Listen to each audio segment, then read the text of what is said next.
Hello, everybody. We are live right now.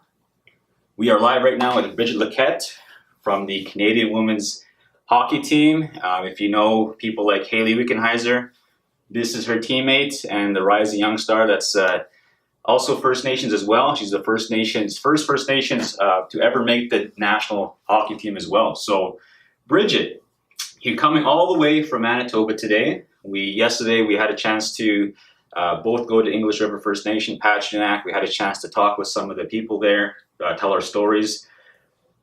What is it that has got you to this point to become now a member of the national team? Well, I guess I don't know, a lot of hard work, determination, and tough skin. Yeah. Yeah. So that definitely helped me through a lot of my obstacles that I've been through. Yeah. So tell us your story. Like, what's your background?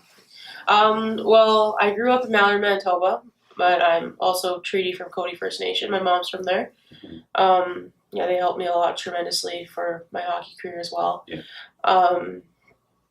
I guess I started playing hockey when I was 5 years old.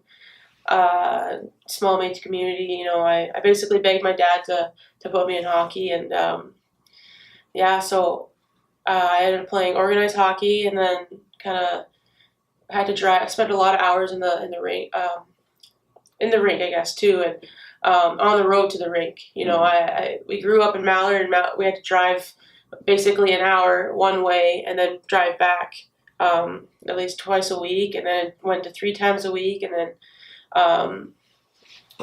there's a lot of things that I've had to go through and overcome to get to where I am today, such as racism. I mean, I went to my very first tournament. I went to the big city, I guess, in Winnipeg, and I got into a little scrum in the corner with a girl, and she ended up calling me a dirty Indian, and that kind of that took me back, and I was just I didn't really know how to react to it. I mean, I was obviously hurt because who says stuff like that kind of thing. It was my very first experience with it, and I didn't really know how to act. I told my dad. I almost cried.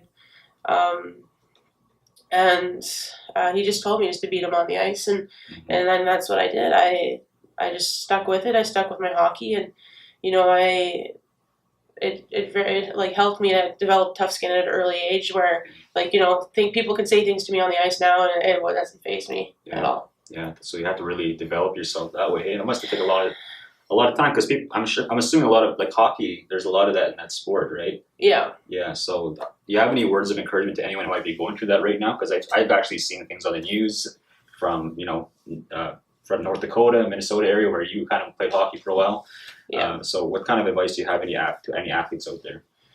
Honestly, whatever. If people chirp you or to say things to try to make you mad or anything, just don't let it faze you. It's just, it's their words. They're not going to hurt you, physically. They're not going to, hurt your, it might sting a little bit, but I mean, you just don't stoop to that level. Yeah.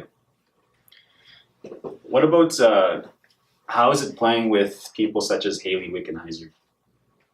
Oh, I mean, I've had a blast. She's definitely a great person to learn from. Yeah. She's brought the game of hockey for women's hockey, gave a name to it, and she's a hard worker, a good leader, and I've learned a lot from her as well. Yeah. Yesterday, you're telling a story of the work ethic that you have to develop just to be on this team, right? The training you have to do, everything from you when you rise to when you get to sleep. There's always a routine. So take us through how it's been to develop that kind of routine.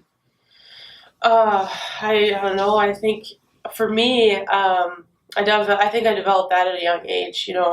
I was determined. I had one goal in mind, and I wanted to make the national women's team, and that for me, I sacrificed a lot. I mean, I didn't have a social life growing up, and I didn't hang out with anyone. I basically just went to school, went to hockey, came to bed. It just repeated that every single time. And, I developed that at a young age, and I definitely thank my parents for that work ethic and determination, because they've taught me a lot along the way. And, I definitely give thanks to my parents. Yeah. Your story reminds me a lot of people who have taken their talents from local to the national level. You know, people like Carey Price, you know, have very similar stories in terms of, you know, their parents, at least one parent supported them to take them to play hockey. Or in Saskatchewan, there was Alwyn Piche, where his father would take him all the way to Saskatoon to play on the provincial team, you know. So it's really important to have that support system and to use that to your advantage, because not all of us have that, right? So, so tell us more about, you know, where are you throughout the year when you have to train? Are you in Manitoba all the time? Do you have to move to different provinces? Well, I haven't moved back to Manitoba in a few years now. You know, I went to school at the University of Minnesota Duluth for 3 years, and I basically haven't lived at home since I was 16, 17. Wow. I mean, I had to move away for high school. I moved out into BC. It was my very first time moving away from home, and that was tough for me.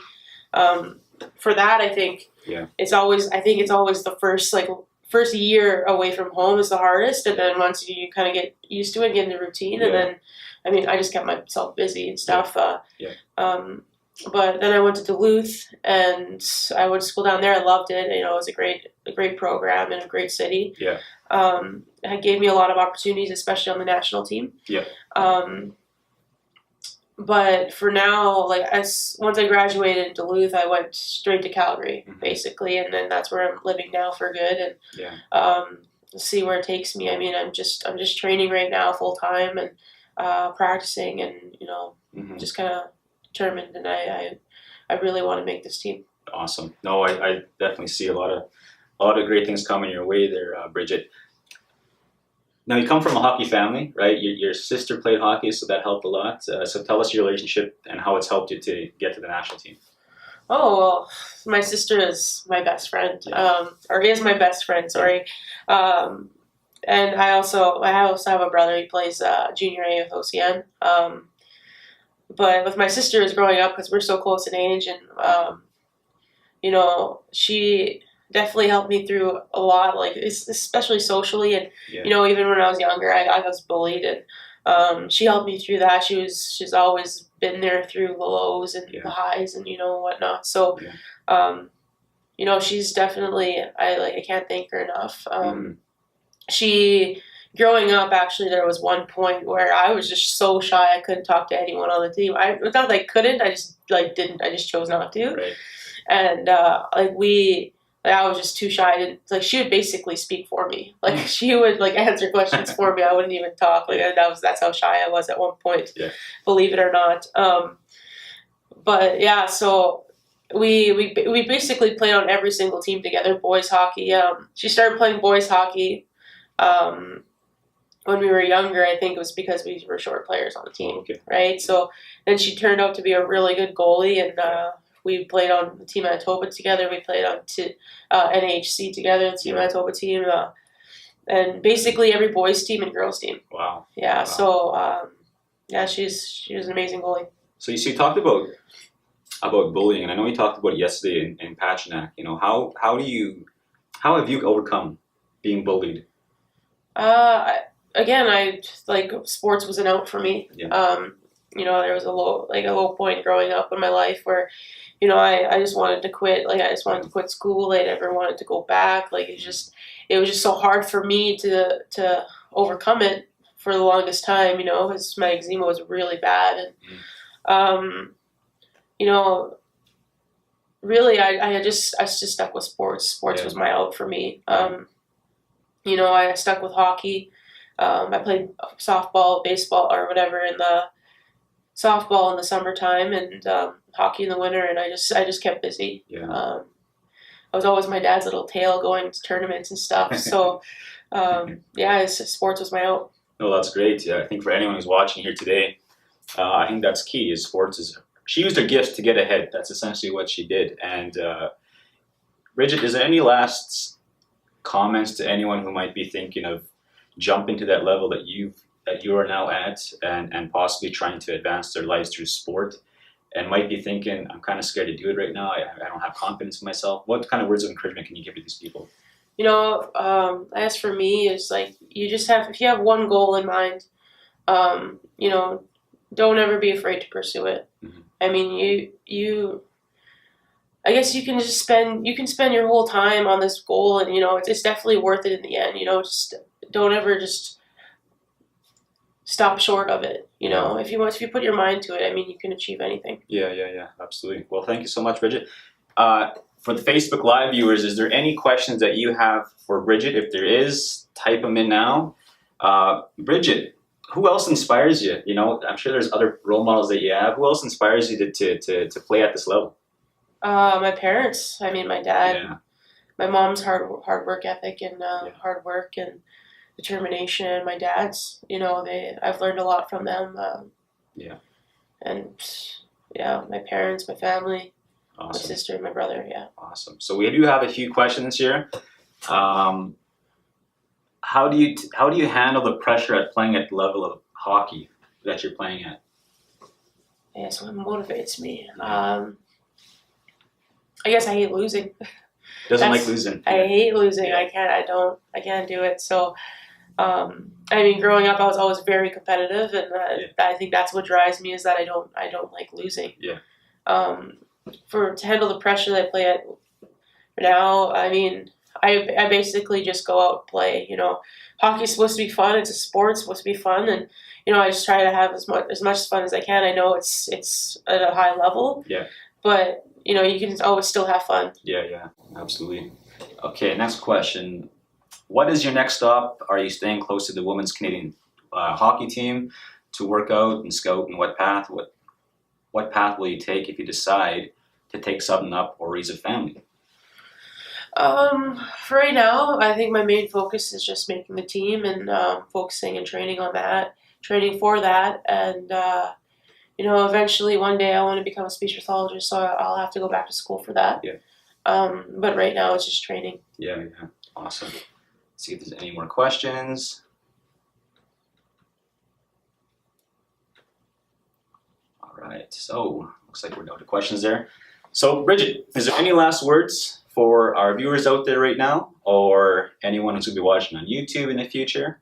Any last words of encouragement before you're actually headed to OCHAP pretty soon to do a hockey camp, right? Hockey camp, yeah. So anyone down south, she's going to be down there in Regina today.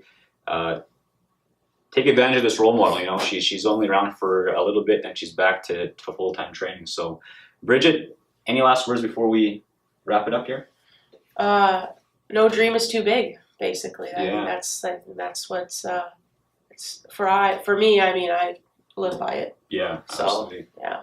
Where can we find you if someone wants to get a hold of you for either a youth conference or speaking engagement? You can find me on Facebook. You can message me on Facebook. I'm pretty sure anyone can message me on Facebook, and I have Twitter and Instagram as well. Twitter, Instagram, and do you have an email to you that you? And I have an email too. I can share her email in the comments below, and so anyone who just maybe got inspired today, and maybe you have an event that you want to host, and you're thinking of a speaker, Brigette definitely has an awesome story that you can use today. So I want to say thank you guys so much for tuning in, and I'll do one last check for any last questions.